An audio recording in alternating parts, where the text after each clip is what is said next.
at the opposite end. And we'll continue on here. So feet together, arms reach up, bend your knees for our chair pose. Bring your hands into prayer. Shift your weight to the right foot and hover your left foot. Just play with balancing here. We'll take a big step back of the left foot, open the arms up wide into our warrior two. Bend through your front knee, feeling your left hip open up to the back of the mat. One more breath.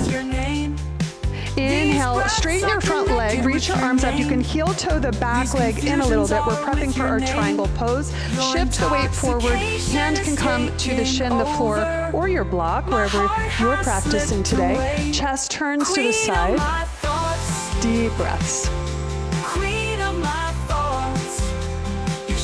Left hand comes to the hip. You can take your block with you or bring your hand down to the ground for a half moon pose.